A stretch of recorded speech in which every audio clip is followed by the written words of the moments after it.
I'm going to need a sanitary tee up at the top of this stack in the basement where it turns and goes into the other room, into the addition on the house. This is called a sanitary tee because it's got a T, a coupling here to go straight up, but it's got this long sweep elbow coming down here so that solids and stuff flowing down through there don't get hung up like in a regular short elbow. This is the one that I cut out of there that was in the soil stack that was in the ground, and this is the one that came up that I was originally going to put the toilet onto to mount up to. I'm going to try to salvage this and use it because these things cost about 45, 50 bucks a piece for the 4-inch sanitary tees. I think the 3-inch one was even more expensive, come to think of it, but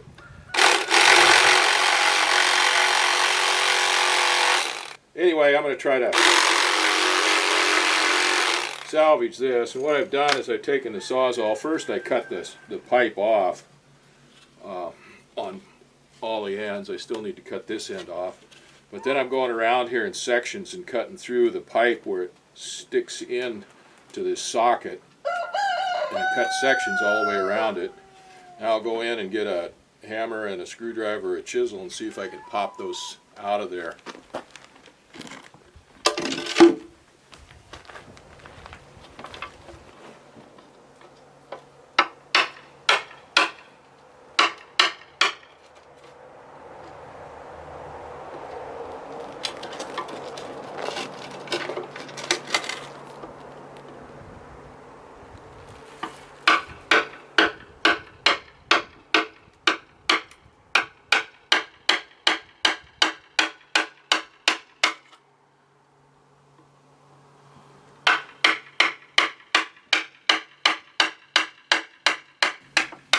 I glued the heck out of those. Those are glued in there pretty darn good.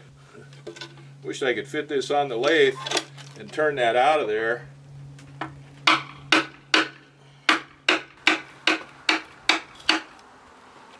Well, it's kind of working. Wish they had a gouge instead of this flat chisel.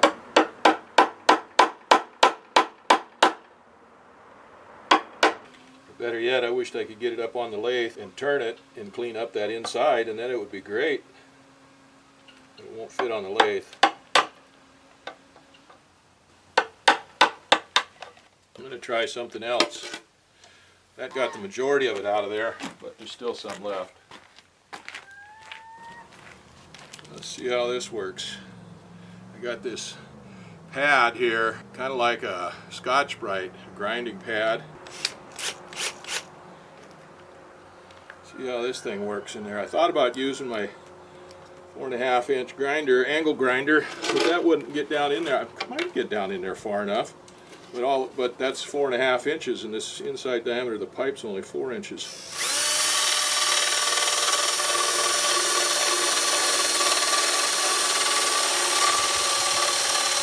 Well, the problem here is this pipe plastic, when it heats up, it just starts smearing.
I got that sanitary tee cleaned out. The bell's on there, cleaned out so that I can get pipe in there now.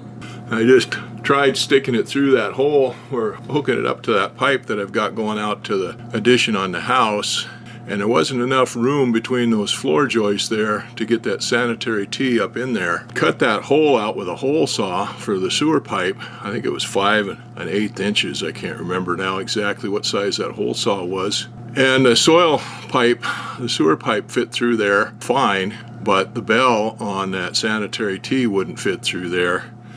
Trying to figure out a way to expand the size of that hole. And once you get a hole like that, you can't take a bigger hole saw and run through there. It just won't work because there's nothing to center the saw on. I couldn't get the chainsaw up in there to hog that hole out. I found a router bit that was long enough to fit through the 2-inch floor joist there, and I hooked it up in the router and went up there and went around that hole and increased the size of it, so now the bell on that sanitary tee fits through there. So that's good. I got that much done. Kind of a little bit of a challenge because I've already put those water lines in there, and they were so close to that pipe hole that the round portion of the base of the router wouldn't fit over there, but part of the circle on the base of that router is cut off flat, so I'm able to twist the router around and get it up in there. But anyway, I got that hole hogged out enough now that that sanitary tee fits up in there. Now it's a matter of getting the rest of the pipes fitted in. I'll probably put just a short cutoff piece in the top of that sanitary tee with a cap on it so it doesn't fill up with crap, and to seal that off until we get a hole drilled through the floor and get ready to run the pipe up through the floor. That soil stack will go up through the floor there and up to the second floor, and the bathroom will be in the second floor upstairs. Well, anyway, that's taken me all day today. That sanitary tee was already used, and I had to cut out those pipes that were glued in there and hog those out. I started on that hole and had it part way done, and then my son called to say happy birthday, and I had to talk to him for a while. Now it's time to take the dogs for a walk again, but anyway, that much is done. And now I can figure out the rest of that stack. Well, I got the base down here all finished up. Well, I don't have it finished up. I still got more to do, but I got the splice made in that PEX pipe, and I left the pressure on it all night long, and it didn't drop 1/10 of a pound or anything. It didn't drop any at all, so that stuff is good. I went ahead and sprayed some spray foam in there to fill in that hole a little bit where the styrofoam was before. And we'll get some ready mix bags and mix up some concrete to fill that hole in with cement. But I want to get these pipes set up first. I just put a short stack in this soil pipe where the toilet's going, but I think I'm going to do something a little different with that. I think I'm going to cut that off flush with the top of that floor where it is now, and then I've got a cap that would ordinarily fit tight over that I put on the lathe, open the inside diameter up on it so it'll slip over that clean. I'm going to put that on there, and then we'll pour the cement around that, and then I can take that off and put the closet flange on there, because the closet flange fits over the outside of the soil stack, and then it'll sit down flat right on the cement. But that's tomorrow's project. It's time to go take the dogs out for the walk, and my wife is fixing my dinner. I'll go check and see how she's doing on that, and if I have time to take the dogs out for a walk before dinner. I don't want it to get cold. She put a lot of work into making me a birthday dinner, so got to treat her right. I didn't get anything done here yesterday on this. I wound up going flying, and we did go to town and get some parts and pieces and stuff that we needed, and some bags of premix to use to fill this hole in with. Now that stack that the toilet's going on, I did have a stub out on it coming up about 6-8 inches or so above what the finished floor will be. And I got thinking about that. I've got the toilet flange, and that's a 4-inch toilet flange, and that fits on the outside of the stack. If I left that stub out on there, I would have to cut it off flush with the floor after I got the concrete poured in there, and then chip out around the stack to put that toilet flange on there. So I decided I'd do something a little bit different. I went ahead and cut that stack off flush with the existing floor. I took a straight edge. I've got a piece of wood there for a straight edge that I used to mark around that. None of my squares would work on that. My framing square is too short, and then my 4-foot squares have T's on the end of them so they wouldn't fit down flat. But anyway, I found that piece of cut off board there, and that worked just fine for a straight edge across there to mark around it. And then I took a multi-saw tool there, a multi-tool that I bought for my wife a couple of years ago,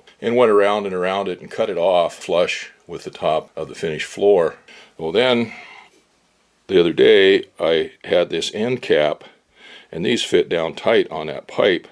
But I put it on the lathe and I turned it out bigger on the inside, the ID on that, so that'll fit loosely over that stack. Well, once I pour the concrete, I'll be able to pour this out, pull this out while the concrete is still a little bit green, and then put that toilet flange on there and maybe put some screws down into the green concrete to hold it down, and then we'll let the concrete set up and we can mount the toilet on top of that. That's my plan, Stan. Anyway, I put those splices in there, and then I figured out which of the end of the hoses they went to and rigged up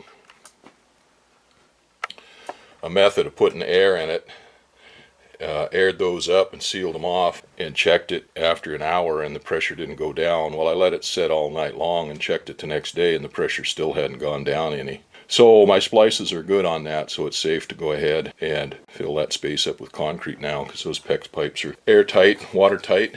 I got the router sitting there, and I got a 2-inch bit on that I used to go up in there through the floor joist to open that hole up for that stack so that sanitary tee would fit through the hole on that, because that gap space between those two floor joists is not big enough for that sanitary tee to fit in there without the bell of the sanitary tee, the sweep portion of it going into the one floor joist. So that'll be fine. Anyway, I got that opened up so that sanitary tee fits in there now, so I can go ahead and finish building my stack there now. All of that is ready to go to build, but I'm going to go ahead and mix up the ready mix now and pour the floor in here and get that started before I do anything else. And then I'll have a firm floor to work on here with the ladder, and I won't have to span the ladder over that opening in there. I should have probably gotten a saw or something like that, squared off the edges of that hole or something in there where it's all chiseled out, but I'm too lazy to do that. 100 years from now, nobody's going to know it was me that made that mess anyway. Anyway, that's the next step here. I'm going to take this cap down. I think I'm going to drill a hole in it so I can put a bolt or something through the top of it to make it easier to pull off, because once we get that cement poured around there, it's going to be pretty much level with this thing, and it's going to be tight around it. It'll be kind of hard to get this thing to slide out. I also got to go find my trowel so I can trowel out the concrete when I get it poured in there.